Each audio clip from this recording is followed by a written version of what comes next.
Well, I feel like I'm getting deja vu. I could have swore that just yesterday morning I recorded a video about how Iran had just admitted to seizing an oil tanker, just as the British had done to them a couple weeks ago. And here we are again, one day later, and I am here to report that Iran has admitted that they've seized yet another oil tanker. This one, however, makes a bit more sense, because the last oil tanker that they seized was not British, and in fact, we don't have a lot of information on that particular oil tanker that Iran seized that they had accused of smuggling oil, and it didn't at all seem to be connected to any sort of effort by the Iranians to retaliate against the British for seizing an Iranian oil tanker in Gibraltar a couple weeks ago, which the British still have not released, despite what the news had suggested a few days ago.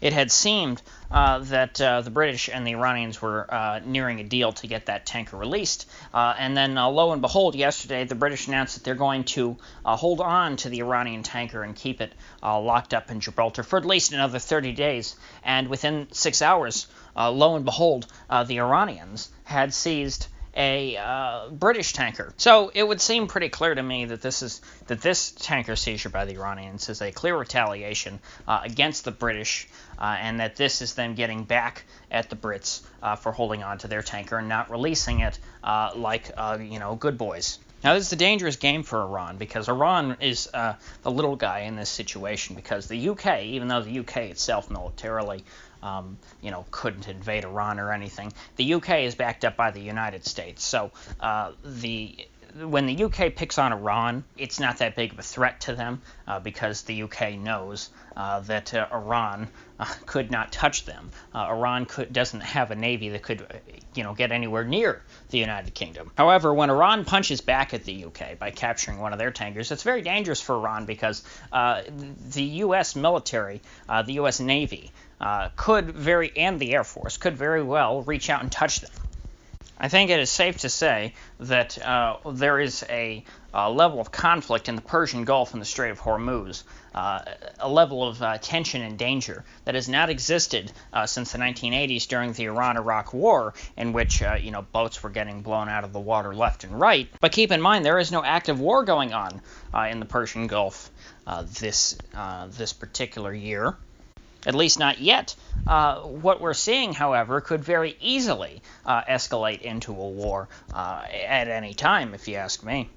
When you look through the history books at the sorts of conflicts minor that are bubbling under the surface that act as preludes to full-scale war, this certainly fits the bill. However, the President of the United States has made it abundantly clear that he is not interested in a war with Iran, I think because he understands that he will lose re-election if he gets into another Middle East quagmire, considering that he campaigned against that explicitly. I even heard reports that Trump is asking Rand Paul to assist on the Iran tension situation, which hopefully I think would be a smart idea. Rand generally has a pretty good head on his shoulders when it comes to this sort of stuff. He's not looking to get into a shooting war with anyone. Now, I'm sure there's a major fight going on right now in the White House between, John Bolton, certainly, and the president, and perhaps even Mike Pompeo and the president, who want very much to retaliate against the Iranians for what they've done to our esteemed British allies in seizing this oil tanker. Because, of course, Pompeo and Bolton have made it abundantly clear that they are very happy to go to war with Iran in the near term. Bolton has never cared about politics. Bolton's never been elected to anything. He just cares about his results, which I guess you can give him some credit for at least having a bit of integrity. Pompeo, however, I thought, was a little more concerned with elections than Bolton, although it looks increasingly so to me that Pompeo is more ideological and less political in his way of thinking than I had suspected early on. Now, interestingly enough, the Iranians yesterday did not just capture one British oil tanker, they actually captured two. They had captured this British-flagged, British-owned ship, the Steno Impero, I believe, and they'd captured another ship that was Liberian-flagged, however, it was British-owned.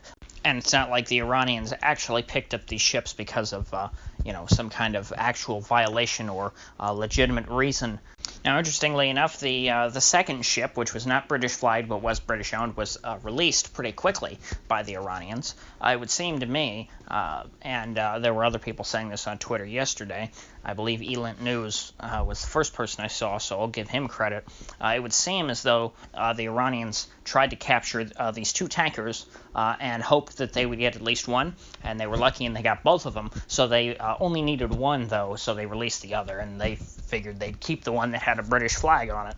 Now, the Iranians did give an official justification for seizing both the boats. The first one, they said, had some, minor violations of, international law or whatever, and they gave them some kind of a citation and said, hey, you should fix these things and send them on their way, kind of like a speeding ticket, which, they don't have to pay. But the other tanker that they ended up holding onto, they said collided with an Iranian fishing boat and then kept on moving and didn't stop. So they accused them of a hit and run, essentially. And that's why they ordered them to sail into port. Now, this is clearly a game that's being played between the Brits and the UK, or the Brits and the Iranians. Of course, the Brits are playing on behalf of the U.S. The UK pretty much, it would seem to me, seized that Iranian tanker originally on behalf of the United States to screw with the Iranians, and now the Iranians are trying to screw with the U.S. By proxy via screwing with the United Kingdom. Now, this action in and of itself, I don't think will lead us anywhere too extreme. The president didn't seem too hawkish on the matter when he addressed it yesterday. Trump seemed to indicate that, essentially more sanctions are on their way. Sanctions. Because what hasn't worked so far certainly will work well in the future. I just don't buy it. To me, it would seem that the maximum pressure sanctions campaign, as they call it, has only made the Iranians more desperate, and it's made them more willing to lash out in anger and to try and get somewhere. Because where the Iranians are right now, they're not in a good place economically. So they have to do something to look like they're at least trying to fight back against the Americans. What I'm afraid of, however, is that the Iranians, in their effort to escalate things further, will, in fact, call the president's bluff when the president essentially made it clear after the downing of the U.S. drone that the president wasn't interested in taking any violent action against Iran so long as Iran didn't kill any Americans. Now, perhaps Iran is going to use that line to push as far as they can. They're going to do as much as they can to make the U.S. look stupid and feckless. It's sort of goading them into attacking with them without actually killing an American so that they don't cross Trump's red line. That would be the smart thing to do if I were them, because the Iranians domestically have to keep up they have to back up their words against the U.S. and saying, oh, the U.S. is causing us all these problems. If that is indeed the case, the Iranian people will want to see their leaders acting against the U.S. and doing something about what they, how the U.S. is making them poorer in their opinion. Now, on the other hand, if they do cross Trump's red line, well, then it'll be time to put up or shut up. I think it was dangerous of Trump sort of to make that implicit red line and essentially say that if there is an American killed by Iranians, well, then the U.S. is going to strike back and kill some Iranians, and then, of course, that leads for tit for tat that will probably lead to a war. I sincerely hope we don't get to that stage, but we'll have to see. For now, for today, I think we're safe. Things are not going to get too bad in the next 24 hours, I don't think, unless something else happens. If you gain anything of value out of this video, I'd appreciate you clicking that like button and subscribing. And if you do subscribe, please do click the bell, because I do upload every day, and I'd hate to have you miss one. So I'll see you folks back here tomorrow.